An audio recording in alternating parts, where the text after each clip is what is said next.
Good morning, boys and girls, and happy Tuesday. I hope everyone was able to get outside and enjoy the sunshine yesterday. We are going to move back into writing small moment stories. So you should be done with one complete small moment story. And you will be sharing that story with your class next week during our small group meeting. So look forward to that. So today's going to be the last day that we're going to work on your very first story. So you're going to want to have that story with us, and we're going to edit today. So today we're going to be looking at mistakes that we made in spelling. All the trick words should be spelled correctly. We're going to be looking for capital letters that we forgot to spell correctly. We are going to be looking for punctuation marks.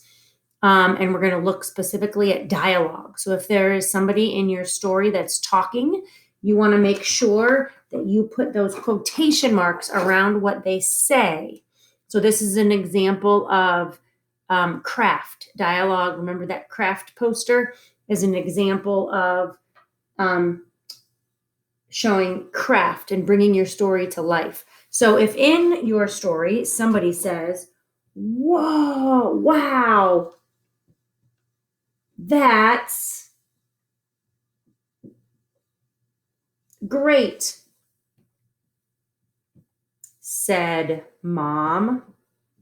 So if these are the words in your story, you remember you need to put quotation marks around the person, around what the person is saying. So Mom actually said, "Wow, that's great." So we put the quotation marks around what the mother says. And then you put your comma after that. So, "Wow, that's great!" Exclamation point, said Mom. And then a period goes at the end. So check to see if you've got dialogue in your story. Quotation marks go in front of where the person starts talking.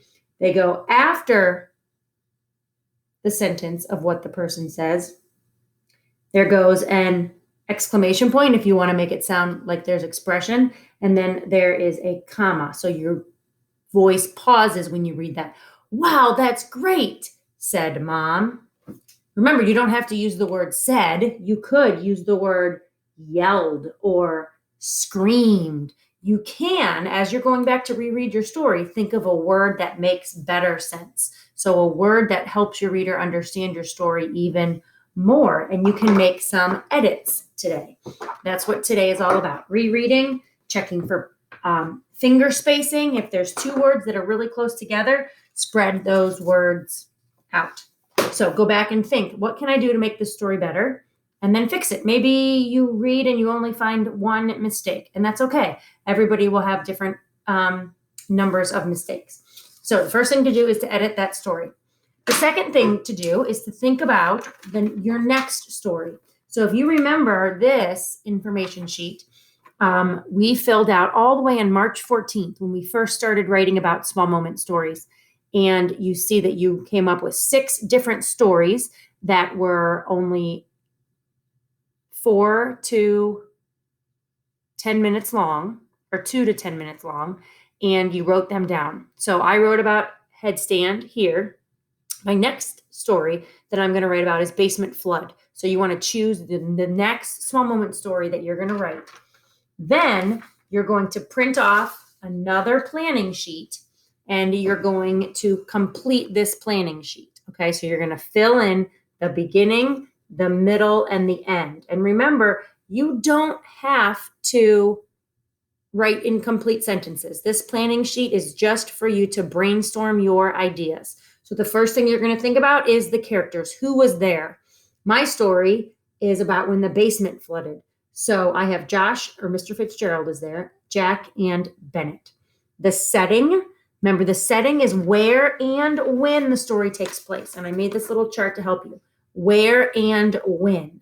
So where might include the city, the state, the building, or the area. For example, a pool is an area, a park is an area, a playground is an area, a football field is an area. Maybe your story happened in your house. That's a building. Maybe you want to include the city where it happened. Maybe your story was when you were on vacation and you want to include the name of the city or the state that you were in. So the beginning of your story tells where, and it also tells when. And I put examples of when here. It could be a day of the week. It could be a month. It could be a year. It could be a season, or it could be a time of day, morning, afternoon, night. So jot down those ideas in the setting.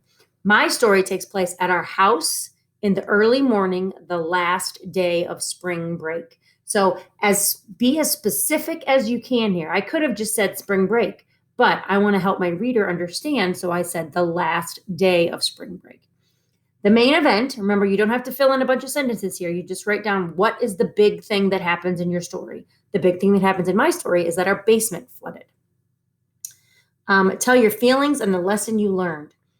Now I decided to write a complete sentence here because if I write it here, then when it's time for me to write my ending in my book, all I have to do is copy that. So I'm going to do a lot of work here and then not so much work when it's time to write my ending.